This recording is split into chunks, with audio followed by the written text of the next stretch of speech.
እንግሊዘኛ 14 ዓመት ተምሬያለሁ፣ ግራመርም ተምሬያለሁ። ግን ምንም ጠብ ያለ ነገር የለም፣ ምንም ያወቅኩት ነገር የለም የምትሉ ከሆነ ይሄ ቪዲዮ ለእናንተ ነው። እኔ ደግሞ 14 ዓመት ሳይሆን እንዴት በአንድ ወር ቻሌንጅ እንግሊዘኛ ሌቭላችሁን በ180 ዲግሪ እንዴት እንደምትቀይሩ ማሳያችሁ ይሆናል። ነገር ግን ይሄን ቪዲዮ ሳልጀምር በፊት ሁላችሁም ኮሜንት ላይ የአንድ ወር ቻሌንጅ ጀምሬያለሁ ብላችሁ ጻፉልኝ። ቢኮዝ ይሄ ፓርት 1 ነው ማለት ነው።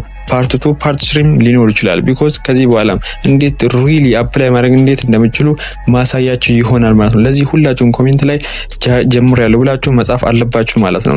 ዛሬ ማሳያችሁ 8 መንገዶችን እንግሊዘኛ እንዴት ወደ ሌላ ሌቭል በአንድ ወር መቀየር እንዴት እንደምትችሉ ማሳያችሁ ይሆናል። ግን ከዛ በፊት ብዙዎቻችን እንግሊዘኛችን ፕራክቲስ ለማድረግ እንግሊዘኛችን ከሪል ሰው ጋር ኮሙኒኬት ለማድረግ እስከ 3000 ብር እስከ 4000 ብር እስከ 2000 ብር ኮርሶች ላይ እንከፍላለን። ስፔሻሊ ማራኪ ላይ የገባችሁም ሊሆን ይችላል እስከ 3000 ምናምን ልትከፍሉ ትችላላችሁ። ግን በመጨረሻ ቪዲዮ ላይ ያስቀምጥኩላችሁ መንገድ ማለት ነው ከሪል ሰው ጋር ኮሙኒኬት ማድረግ እንዴት እንደምትችሉ ምንም ሳታፍሩ የእንግሊዘኛ ሌቭላችሁ ላይ እንዴት ፕራክቲስ ማድረግ እንዴት እንደምትችሉ ማሳያችሁ ይሆናል።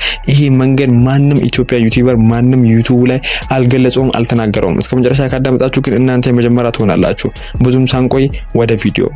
አንደኛው the stage of exposure to the language የሚለው ነው። እንግሊዘኛን ወደ እንግሊዘኛ ኮንተንቶችን ራሳችሁን ማጋለጥ አለባችሁ። ይሄ ስቴጅ ራሳችሁን ወደ እንግሊዘኛ ኮንተንቶችን መታጋልጡበት ጊዜ ነው ማለት ነው። እንዴት ነው የምናጋልጠው ምትሉ ከሆነ change your phone setting at the first።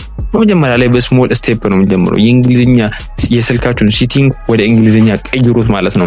አማርኛ ሊሆን ይችላል፣ ኦሮምኛ ሊሆን ይችላል፣ አረብኛ ሊሆን ይችላል። ወደ እንግሊዘኛ ኮንተንት ወደ እንግሊዘኛ ሲቲ ወደ እንግሊዘኛ ላንጉዌጅ ቀይሩት ማለት ነው። እኛ ምንድነው ዋች እንግሊሽ ቪዲዮ ኮንተንት እንግሊሽ ቪዲዮ ኮንተንቶችን ፕሊዝ ፓሲቭ አድርጉ። እንግሊዘኛ ኮንተንቶችን ፓሲቭ ስታደርጉ ለእናንተ ወደ እንግሊዘኛ ራሳችሁን ኤክስፖዠር ታጋልጣላችሁ ማለት ነው። ያኔ እንግሊዘኛ እየገባችሁ ይመጣል ማለት ነው። ሶስተኛ ደግሞ ሊስን ቱ ፖድካስት ማዳመጥ። ይሄ ምን ማለት ነው? እንግሊዘኛ አዘ ፈርስት ላይገባችሁ ይችላል። ፖድካስት እንግሊዘኛ ስታዳምጡ የእንግሊዘኛ ኮንተንቶችን ላይገባችሁ ይችላል። ግን በትንሽ ደቂቆች በኋላ እንዴት እንግሊዘኛን ፖድካስት ወደ ሪል አፕላይ እንዴት እንግሊዘኛ ለማር እንዴት አፕላይ እንዴት እንደምታደርጉ ሪል መንገድ አሳያችኋለሁ ትንሽ ደቂቆች በኋላ ማለት ነው። እስከዛ አብራችሁን ሁኑ። ሁለተኛ ደግሞ ዶንት ቢጊን ለርን እንግሊሽ ባይ ግራመር ፕሊዝ። ይሄ ዘ ኮመን ሚስቴክ ነው። ሁላችንም ደግሞ 3 አመት ከሃይስኩል ጀምሬ እንግሊዘኛ ለማር ስሞክር የተሳሳተ መንገድ ሆነ ይሄ ነው። እንግሊዘኛን ስንጀምር ግራመር ቴንስ ምናምን ብለን እንጀምራለን። ይሄ ዘ ኮመን ሚስቴክ ነው ማለት ነው። እንግሊዘኛ ለማር ሲጀምሩ በግራመር አጀምሩ። ይሄ ሁሉም በሳይንቲፊክም የተገለጸ ነገር ማለት ነው። የምትጀምሩት በምንድን ነው? ሊስኒንግ እንግሊዘኛን በማድረግ ስፒኪንግ በማድረግ ማለት ነው። ሪዲንግ ኦር ራይቲንግ በማድረግ ነው የምትጀምሩት እንጂ ከዛ በኋላ ነው ግራመርን የናንተን ወርዶችን ወይ የናንተን ስፒኪንግን አኩሬት ለማድረግ ለማስተካከል የምትሞክሩት እንጂ ሲጀምሩ ጊዜ በግራመር አጀምሩ ማለት ነው። ማን ነው እስቲ ግራመር ሲጀምር ጊዜ ፕሊስ ቋንቋን ለመማር ማን ነው የግራመር ቡኩን ይዞ የተማረው? እስቲ ህፃን ቋንቋ ለመማር ሲሞክር ጊዜ የግራመር ቡክ ይዞ ሲማር ማን ነው ያየው? እስቲ የለም። ለዚህ ቋንቋ ስትማሩ ጊዜ በግራመር አጀምሩ። ቤዚክ የሆነ ግራመሮች ሊኖሩ ይችላሉ። አዘ ፈርስት ሴንቴንስ ስትራክቸር ሰብጀክት ፕላስ ቨርብ ፕላስ ኦብጀክት የሆኑ እነዚህ ቤዚክ የሆኑ ቴንሶች አሉ። እንደ ፕሬዘንት ሲምፕል ቴንስ፣ እንደ ፓስት ሲምፕል፣ እንደ ፊውቸር ሲምፕል። እነዚህ ቤዚክ የሆኑ ማወቅ ግዴታ ሊሆንባቸው ይችላል። ወይም ፕሮናውንሶችን ሰብጀክት ፕሮናውንስ፣ ኦብጀክት ፕሮናውንስ፣ ፖሰሲቭ ፕሮናውንስ እነዚህ ቤዚክ የሆኑ ፕሮናውንሶችን ግዴታ ሊሆንባቸው ይችላል። እነዚህ መያዝ ሊጠቅማችሁ ይችላል። ግን ከዛ በኋላ ለመማር ግራመርን አትጠቀሙ ማለት ነው። ከዛ በኋላ ነው ግራመር የምትጠቀሙት። ይሄም ማንም ያልነገራችሁ ነገር ነው ማለት ነው። አስተካክሉት። ሶስተኛ ደግሞ ምንድነው? think in English በእንግሊዘኛ ሐስቡ ማለት ነው። እናንተ ለምን እንዳልኳችሁ ልንገራችሁ። እናንተ የምታስቡት የሆነ ነገር ልታወሩ ለጓደኛችሁ ሊሆን ይችላል። ያኔ የምታወሩት ነገር ወደ እንግሊዘኛ ቀይራችሁ ለማውራት ሞክሩ ማለት ነው። እንዴት ነው የምናደርገው? እንግሊዘኛ አናውቅም ልትሉ ትችላላችሁ። ያሰባችሁትን ነገር ChatGPT ላይ ራይት ታደርጉና ወደ እንግሊዘኛ እንዲቀይርላችሁ ታረጋላችሁ ማለት ነው። ያኔ ሁሌም የሆነ ነገር think ልታደርጉ ስታስቡ ጊዜ ወደ እንግሊዘኛ ኮንተንት ተቀይሩታላችሁ ማለት ነው። ኤኒቲንግ ልታስቡ ትችላላችሁ። ወይም ለጓደኛችሁ ጋር በቴሌግራም ስፔሻሊ እኔ ደግሞ የምጠቀመው መንገድ በቴሌግራም ከጓደኛዬ ጋር ሳወራ በእንግሊዘኛ ነው የማወራው። አይ ኖ ግራመር ላይ እስካሁን ራሱ ኢንተርሚዲየት ሌቭል ላይ ሲደርስ ጊዜ ግራማቲካሊ ኢንኮሬክት አለብኝ። ግን ምንድነው ማድረገው?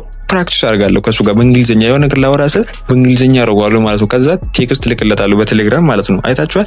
ቲንክ ኢን እንግሊሽ ማለት ይሄ ነው ማለት። ወይም ከቻት ጂፒቲ ጋር ምን ማድረግ ቻት ማድረግ ትችላላችሁ ማለት ነው። ምንም ሳታፍሩ ያስባችሁትን ከሱ ጋር ኮሙኒኬት ማድረግ ትችላላችሁ ማለት ነው። ወይም በቀን በቃ ዴይሊ ላይፋችሁ ላይ እንግሊዝኛ መጠቀም ማለት ነው። ቲንክ ኢን እንግሊሽ ማለት ነው። ይሄ በጣም ቤስት ዌይ ነው ማለት ነው። ፕሊዝ እንድትጠቀሙት በጣም ሰጀስት አደርጋችኋለሁ።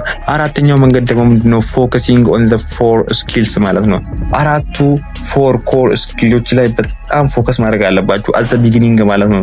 ሊስኒንግ ሊሆን ይችላል፣ ስፒኪንግ ሊሆን ይችላል፣ ሪዲንግ ሊሆን ይችላል፣ ራይቲንግ ሊሆን ይችላል። እነዚህ 4 ኮር ስኪል የሚባሉ በጣም ቤዚክ የሆኑ ናቸው ማለት ነው።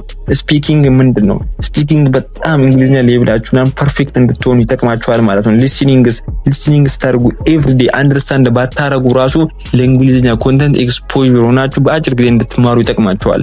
ሪዲንግስ ቮካቡላሪ ቢልድ እንድታረጉ ይጠቅማችኋል። ራይቲንግስ ምንድነው?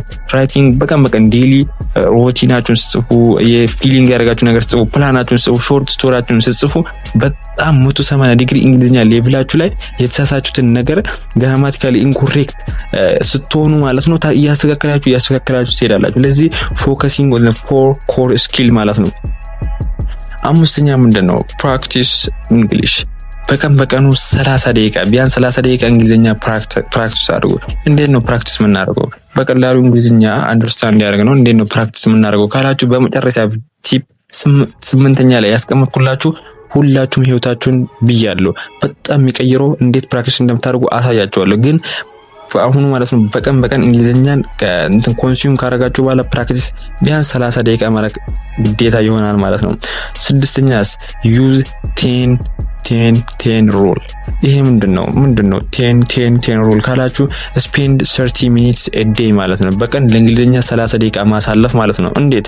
10 ደቂቃ 10 ሚኒትስ ሊስኒንግ፣ 10 ሚኒትስ ስፒኪንግ፣ 10 ሚኒትስ ሪዲንግ ኦር ራይቲንግ ሊሆን ይችላል ማለት ነው። 10 ደቂቃ ሊስኒንግ ታደርጋላችሁ። እንግሊዝኛ ፖድካስት ሊሆን ይችላል፣ ፊልም ሊሆን ይችላል፣ ሙዚክ ሊሆን ይችላል። ኮንሱም ታደርጋላችሁ። 10 ደቂቃ ስፒኪንግ ታደርጋላችሁ። አይታችኋል? ሊስኒንግ ብቻ አይደለም ስፒኪንግ ታደርጋላችሁ። 10 ደቂቃ ሪዲንግ ኦር ራይቲንግ ታደርጋላችሁ። ከሁለቱ አንዱ ማለት ነው። ለዚህ ዩዝ 10 ሩል ፕሊዝ። ይሄ the most የጠቃሚ ሜተድ ከሆነ ይሄ ነው ማለት ነው። ሞክሩት፣ ይጠቅማችኋል። 7ኛ ሊስኒንግ ኤንድ ሻዶዊንግ ማለት ነው። ታዳምጡና ከዛም ኮፒ ታደርጋላችሁ። ይሄ ሻዶ ቴክኒክ ይባላል። ይሄ የሚጠቅማችሁ ከመንገዶች ውስጥ እንግሊዝኛ በአጭር ጊዜ ለመማር ቤስት ዌይ ካልኳችሁ ውስጥ አንዱ ነው። ታዳምጡና ከዛ ኮፒ ታደርጋላችሁ። ሊስን ቱ እንግሊሽ ስፒከር ሊሆን ይችላል፣ አድቫንስድ የሆኑ ስፒከሮችም ታዳምጡና ከዛ በኋላ ምን ታደርጋላችሁ? እነሱ ያሉትን ነገር ደግማችሁ ኮፒ ታደርጋላችሁ ማለት ነው። ሪፒት ታደርጋላችሁ። ኤግዛክትሊ እሱ ያለው ነገር ሪፒት ታደርጋላችሁ። ይሄ ለምንድን ነው የሚጠቅመኝ ካላችሁ ፕሮናንሲዬሽን ላይ 180 ዲግሪ ይቀየርላችኋል ማለት ነው። ሞክሩት ፕሊዝ። ኮፒ ታደርጉና እነሱ ወይም ፖድካስት ራሱ ስታዳምጡ ቅድም ነግራችኋለሁ ብዬ ነበር። ፖድካስት ስታዳምጡ ጊዜ ምን ታደርጋላችሁ? እነሱ ያሉትን ነገር ጽፋችሁ ከዛ በኋላ ኮፒ ታደርጋላችሁ። ፕሮናንስ ስታወሩ ጊዜ የአሜሪካን ፕሮናንስ እንድታወሩ ይጠቅማችኋል ማለት ነው። ይሄ 7ኛ ነው ማለት ነው። 8ኛ እና የመጨረሻው ምንድነው? ዩዝ አፕሊኬሽኖችን ተጠቀሙ።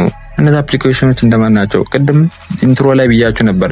ምንም ብር ሳትከፍሉ እንዴት ከሪል ሰው ጋር ፕራክቲስ ማድረግ ትችላላችሁ ብያችሁ ነበር። ይሄ ኢትዮጵያ ዩቲዩበር ይሄን መንገድ አላወራም። አፕሊኬሽን ሊነግራችሁ ይችላል እንደ ዶሊንጎ፣ እነዚህ ሁሉም የሚጠቀሙት ግን አይደለም። ዶሊንጎ ላይ ከዛ ቢጊኒንግ ትንሽ ሊጠቅማችሁ ይችላል። ከዛ በኋላ በጣም ጋርቤጅ የሆነ መንገድ ነው። ሞክሩ ያለው ምንም አልጠቀመኝም። ቢዚ የሆኑ አፕሊኬሽኖች አሉ። እነዚህ እንግሊዝኛን ከሪል ሰው ጋር ፕራክቲስ እንዴት ማድረግ የምችሉ እነዚህ አፕሊኬሽኖች አንዱ ሄሎ ቶክ ይባላል። ሄሎ ቶክ በጣም የጠቀመኝ እንግሊዝኛ ላይ የጠቀመኝ አፕሊኬሽን ከሆነ ይሄ ነው ማለት ነው። ከሪል ሰው ጋር ምንም ሳልፈራ በቮይስ ማለት ነው ቮይስሊ ፊታቸውን ሳያዩኝ ፕራክቲስ አደርጋለሁ ማለት ነው። በግራማቲካሊ ኢንኮሬክት ከሆኑ እነሱ በሌቭል አለ እዛ አፕሊኬሽን ላይ አድቫንስ ሌቭል አለ፣ ቢጊነር ሌቭል አለ፣ ኢንተርሚዲየት ሌቭል አለ። እናንተ በራሳችሁ መርጣችሁ ነው ከነሳ ሰዎች ጋር የምታወሩት ማለት ነው። ያኔ ምንም አልፈራም ማለት ነው። ያኔ ከፈለኩ ሰው ጋር ፕራክቲስ አደርጋለሁ። ከኢንተርሚዲየት ከፈለኩ ከኔ እንትን ጋር ከመሄድ ወይም አድቫንስድ ጋር ከፈለኩ ከሱ ጋር ጋር ፕራክቲስ አደርጋለሁ ማለት ነው። እነዚህ 8 ዌዮች እንግሊዝኛ ሌቭላችሁ ሌላ ዌይ ነው የሚያደርሱት ማለት ነው። ኮሜንት ላይ ደግሞ ኮሜንት ላይ ይሄ ቪዲዮ ተመችቶኛል የምትሉ ከሆነ ኮሜንት ላይ ሀሳባችሁን ስጡኝ። ግን መጨረሻ 2 መንገዶች ፕሊዝ እንግሊዝኛ ለመማር ስትሞክሩ ጊዜ እንድትርቁ የምፈልገው ነገር አካዳሚክሊ ወይ እንግሊዝኛችሁን ኢምፕሩቭ አድርጉ። ሁለተኛ ደግሞ ግራማር ስትጀምሩ በግራማር አትጀምሩ። ፕሊዝ እነዚህ 2 ስህተቶችን አስተካክሉ። በሌላ ቪዲዮ እስክንገናኝ ድረስ ይሄን ቻናል እስካሁን ሰብስክራይብ ካላደረጋችሁ አሁን ሰብስክራይብ ማድረግ ትችላላችሁ። ከዚህ በኋላ በጠቃሚ ኮንተንቶች ስለምንመለስ በሌላ ቪዲዮ እስክንገናኝ ድረስ መልካም ቀን።